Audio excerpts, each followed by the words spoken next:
at the heart of it is the problem that we didn't offer a clear enough alternative at the last election.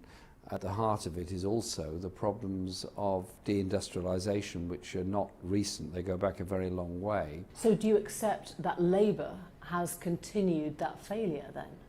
I think the Labour government in 97 onwards did not do enough to invest in manufacturing industry, did luxuriate in the then reducing prices of Chinese manufactured imports, which was of course damaging to industries in this country, and allowed the continued growth of essentially a financial services economy rather than a manufacturing economy. And so our document is a conversation opening up about how we rebalance our economy. One of the suggestions is about relocating public institutions to the north. Which do you think should be relocated? Well, there's quite a lot of government services that have been located to Leeds in the past. We could continue that. There's quite a lot of government functions that don't have to be done in London, that can be done elsewhere. So symbolically, for example, you don't think it's important to move the MOD or Parliament or the Home Office? Now, Parliament, that's a very interesting one. Do we want to rebuild Parliament as it was, or do we want to say, well,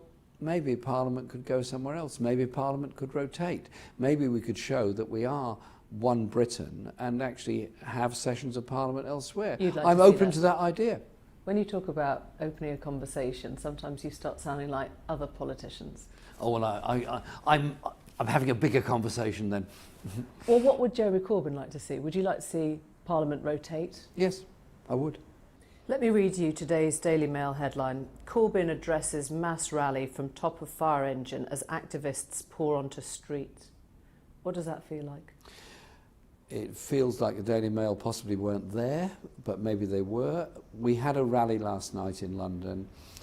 It was overflowing. We had to have overflow meetings in the neighbouring town hall, in a neighbouring room, and there were still 500 people who couldn't get in. The emotional side of that response is missing. For Jeremy Corbyn to be addressing overflowing halls, streets, young activists, what does that feel like to you now?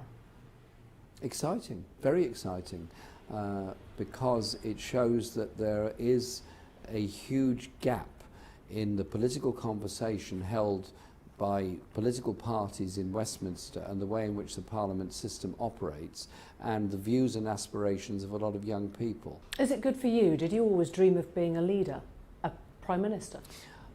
I didn't set out in life with any overweening ambition to do anything. I became a Member of Parliament, I served my constituents, and I'm proud to do so. I was asked to put my name forward to this position in order to articulate that debate and be prepared to take on the jobs that go with it, and I'm prepared to do that, and I'm excited by it. I'm not somebody that goes through life measuring myself against this benchmark, that benchmark, or the other benchmark. I measure myself against what we're achieving as a society and a community. Do you have ambition enough then to be Prime Minister? We all have ambition enough. That's not the question. I'm answering your point. To strengthen our party, to strengthen our movement, which will in turn lead to the election of a Labour government. And if I'm the leader of the party at that time and I become the Prime Minister, fine. But let's not get ahead of ourselves. Not one ballot paper has yet been sent out. We don't even know who all the electorate are going to be. Let's get down to values. How important is loyalty to a leader? Leaders have to encourage debate and encourage loyalty and encourage the collective will amongst people. I think the idea that a leader is a dictator of policy or dictator of the party is something that's a bit old-fashioned. So you know where I'm going with this. If there were, well, I think I do. I think I know where you're going, yes. If you have MPs that want to choose to vote with their conscience, as you have done so many times in the past, defy your whip, vote for renewal of Trident, is that okay? You have to live with it. You have to live with that diversity of opinion. But I would say to colleagues in the parliamentary party who are nervous about what's going on at the moment and uncertain, that this is the first time we've totally opened up an election process where the only role MPs have is to decide who should be on the ballot paper or not. I'm not asking about that though. I'm asking about the situation in which your MPs let's say your leader want to vote against you, would you whip them, or would you say this is a totally different style of governing now? If you want welfare cuts, you can vote for welfare cuts. If you want to renew Trident, you can do that. Would you feel uncomfortable with them going off on their own? Listen, as somebody who has expressed my view against what I believe to be totally wrong policies by particularly the Labour government under Mr Blair, I have expressed my view and been prepared to risk the consequences as a result of it.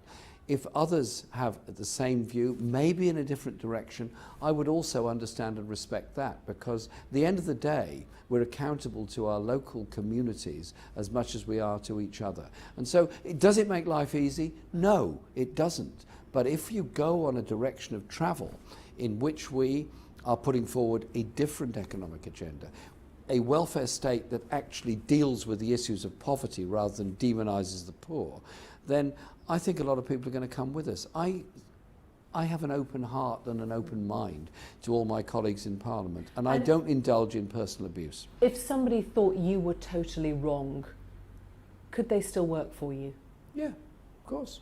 You've raised that question of foreign policy. Is the government right to extend tornado missions to fight ISIS? Do you support that? I'm concerned about it because there's going to be a lot of civilian casualties. It might end up recruiting more people into ISIS. I think we should look very seriously, very urgently, at the money that ISIS have got, the arms the ISIS have got, and ISIL rather, and the export of oil that ISIL is making. But right now you would not fight ISIS militarily? I would want to isolate ISIS. I don't think going on a bombing campaign in Syria is going to bring about their defeat. I think it will make them stronger. So I'm not in favour of that. Any kind of military intervention in terms of ISIS? I'm not a supporter of military intervention. I'm a supporter of isolating ISIS and bringing about a coalition of the region against them. Some of your supporters feel passionately that Tony Blair should be tried for war crimes. Do you? Chilcot report's going to come out sometime. I hope it comes out soon. I think there are some decisions that Tony Blair has got to confess or tell us what actually happened. What happened in Crawford, Texas in 2002 in his private meetings with George Bush? Why has the Chilcot report still not come out? Because apparently there's still debate about the release of information on one side or the other of the Atlantic. And at that point, Tony Blair and the others that have made the decisions are then going to have to deal with the consequences of it. So should he be tried for war crimes? If he's committed a war crime, yes. Everybody who's committed a war crime should be. I think it was an illegal war. I'm confident about that. Indeed, Kofi Annan confirmed it was an illegal war, and therefore he has to explain to that. Is he going to be tried for it? I don't know. Could he be tried for it? Possibly. But you would like to see him tried for war crimes? I want to see all those that committed war crimes tried for it, and those that made the decisions that went with it. Lastly, the Labour Party may be split on the prospect of a Corbyn leadership, but the Tory Party is united behind you. They think that would be the best thing ever. Are they really? Does that worry you? Listen, if this election results in a new leader who wants to encourage the party in a different direction, there's then going to be a continuing policy debate in the party. We're not electing a dictator, we're electing one person. We're also electing a deputy leader at that time. I think we're big enough, grown up enough and strong enough to understand the message we're getting from ordinary Labour Party members, Labour supporters and trade union members who want to see the Labour Party moving in a different, more coherent, cohesive direction to create a more equal, decent, fairer society in Britain. They're fed up with the levels of inequality that we all suffer in Britain. Thank you very much indeed.